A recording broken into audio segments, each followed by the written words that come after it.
안녕하십니까. 팔통한의원 원장 한의학 박사 이동입니다. 오늘 말씀드릴 제목은 만성전립선염 치료의 혁명입니다. 제목이 너무 거창합니다만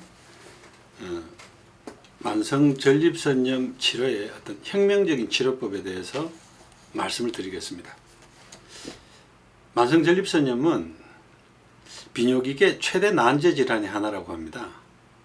치료된다는 희망이 없어서 짧게는 5년, 10년 또는 20년까지 수많은 병원을 다니고 수없이 많은 치료법을 해보고도 낫지 않아서 결국 좌절하고 계시는 많은 환우분들이 계신 걸로 알고 있습니다.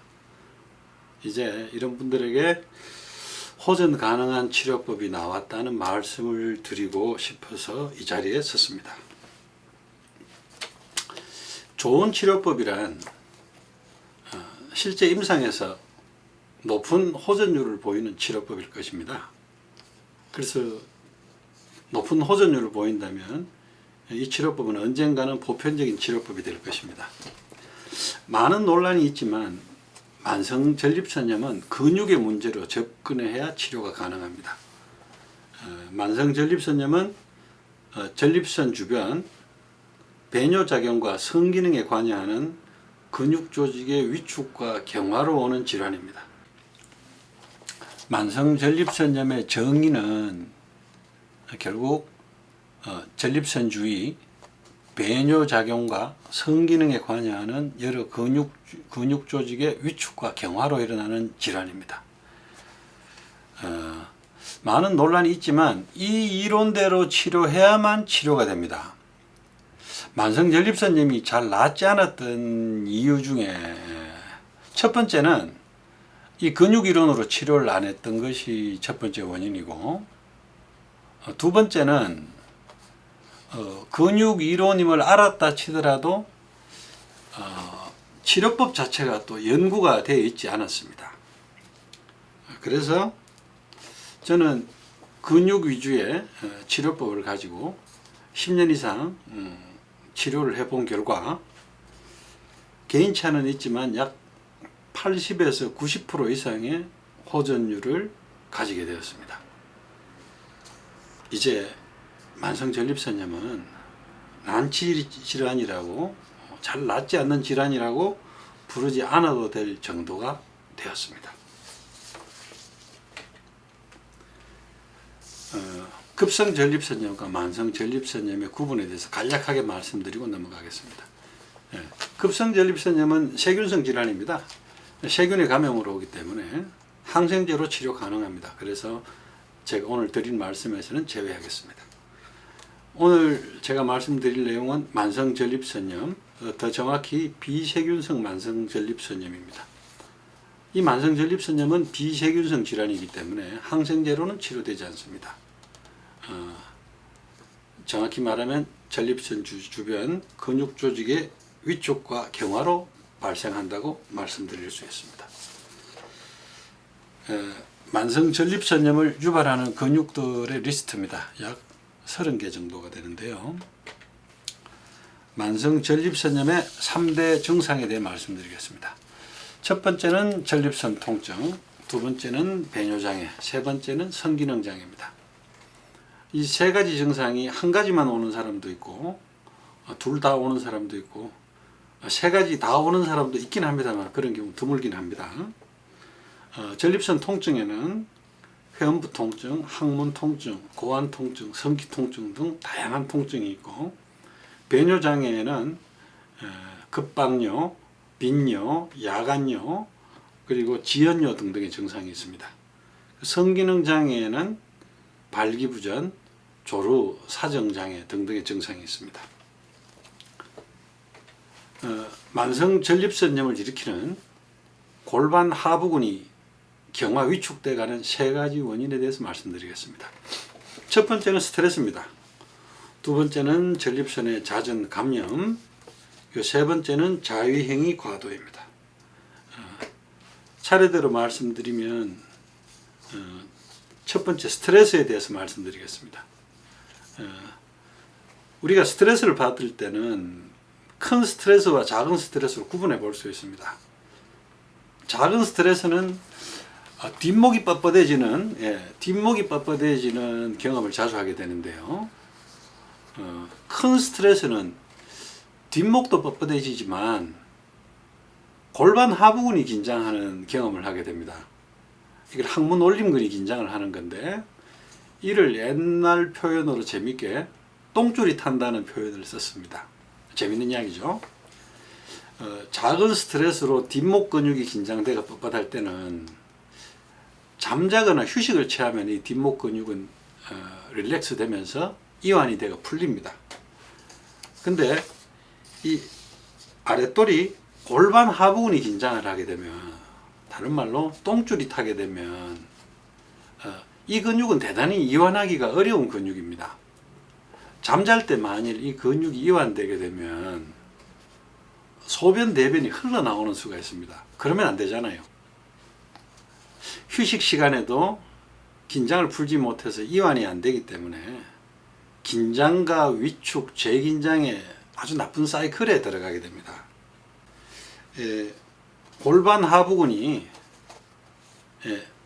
만성적으로 회복할 수 없는 긴장이 계속되게 되면 만성긴장이 만성염증을 부르고, 만성염증은 마침내 근육 조직의 경화와 위축되는 퇴행성 변화를 일으키게 됩니다.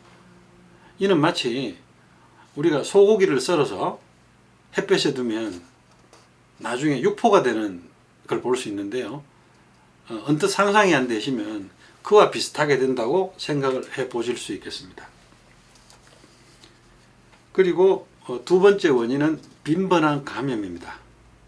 세균성 전립선염에 여러 번 감염되신 분들이 만성 전립선염이 잘 걸립니다.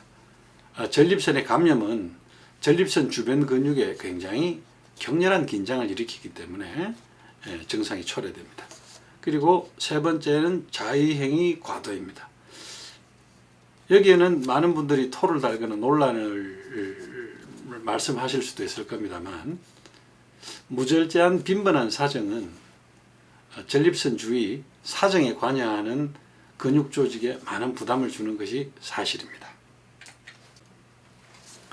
만성 전립선염 치료법에 대해서 말씀드리겠습니다. 전립선염 치료법의 핵심은 굳어진 근육 조직에 혈액과 산소를 공급하는 겁니다. 그 위축되고 경화된 조직에는 혈액과 산소가 흘러 들어가는 그 혈관이 거의 소실되어 있습니다. 그래서 아주 딱딱해져가 있습니다.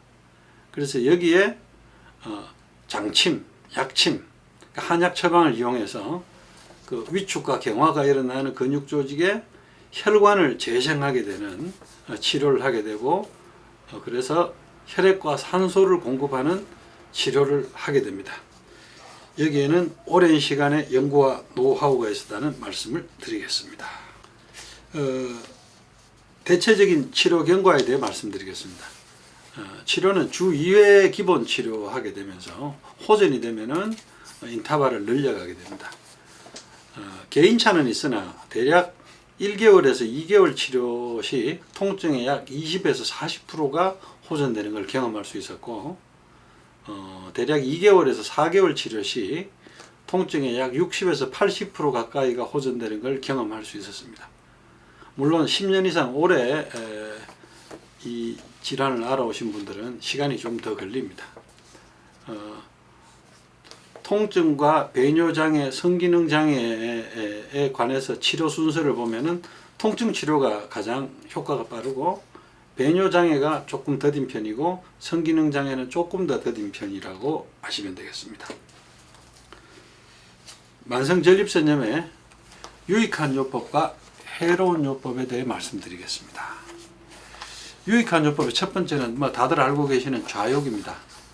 전립선 주변 근육이 굳어서 온 질환이니까 좌욕을 해서 그 혈액순환이 많이 되게 근육으로 해주면 좌욕은 도움이 많이 됩니다.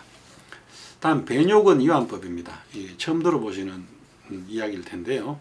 이 배뇨근 위안법은 소변을 보듯이 소변 관략근에 힘을 빼는 방법입니다. 먼저 화장실에 다녀와서 소변을 보고 방광을 깨끗하게 비우고 난 뒤에 소변을 보듯이 본다고 생각을 하고 소변 관략근을 이완하는 겁니다. 어릴 적 어머니가 저희들에게 소변 보는 훈련을 시킬 때 쉬 소리를 내면서 소변을 보게 훈련을 시키죠. 이 배뇨근을 이완할 때 마음속으로 쉬 소리를 내면서 소변 관략근을 최대한 풀고 소변을 본다고 생각을 하는 거죠. 물론 소변이 나오면 안 됩니다. 여기에 호흡과 연계를 시켜서 숨을 들이마시고 숨을 천천히 내쉬면서 마음속으로 쉬 소리 하면서 소변 관략근을 풀어주는 겁니다. 다시 숨 들이마시고 또 숨을 천천히 내쉬면서 소변을 본다 생각하고 소변 관략근을 풀어주는 거죠.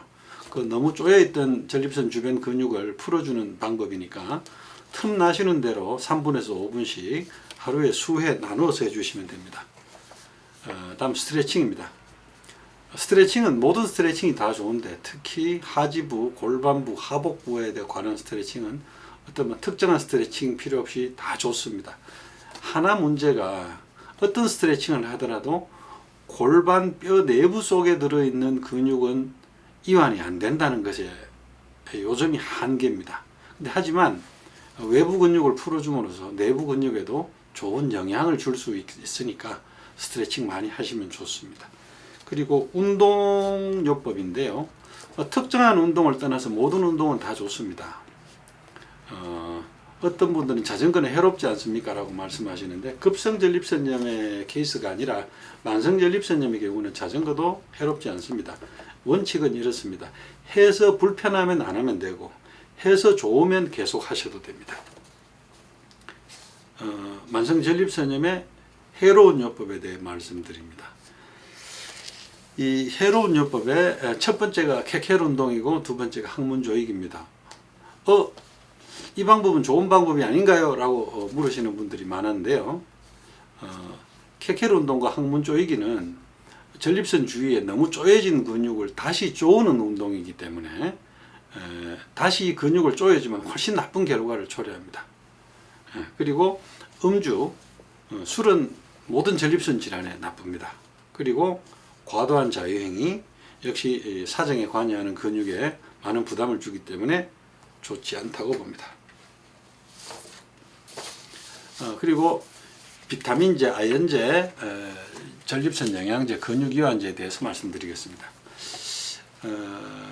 우리가 만성 전립선염의 원인을 잘 모르고 어떻게 해야 치료가 되는지에 대해서 잘 모를 때 비타민제를 먹으면 좋다, 아연제가 좋은 것 같다, 전립선 영양제가 좋은 것 같다 등등 많은 이야기가 있었습니다만 이 만성 전립선염은 전립선 주변 근육의 문제입니다. 그래서 비타민제, 아연제, 전립선 영양제로 효과를 기대하기는 어렵습니다. 그리고 근육이완제 이야기입니다. 전립선 주변 근육이 위축과 경화가 일어났으니까 근육이완제를 먹으면 좋지 않겠습니까? 라고 묻는 분들이 많이 계십니다. 이름은 근육이완제인데 이 근육이완제는 실제로 몸속에서 하는 메커니즘은 혈관 축소 작용입니다. 그래서 위축과 경화된 근육에 혈관을 축소하게 되면 장기적으로는 더 나쁜 영향을 미치게 됩니다. 그래서 만일 통증이 심하거나 견딜 수 없을 때 소량을 신중하게 복용하실 걸 권해드립니다. 소염제도 근육이완제와 같은 메커니즘입니다. 이상 많이 부족하지만 만성 전립선염에 대해서 말씀을 드렸습니다. 왜 전립선염이 치료가 잘 안 되었는지, 어떻게 해야 치료가 되는지, 치료가 가능한지에 대해서 간략하게 많이 부족하지만 말씀을 드렸는데요. 오늘 제가 드리는 이 말씀이 10년 또는 20년 수많은 병원을 다니고 수없이 많은 치료를 했음에도 불구하고 치료가 되지 않아서 낙담하고 계시는 많은 전립선 환우들께 작은 용기라도 드릴 수 있었으면 좋겠습니다. 만성 전립선염은 이제 난치 질환이 아니라 치료가 가능한 질환이라는 걸 말씀드리고 싶습니다. 감사합니다.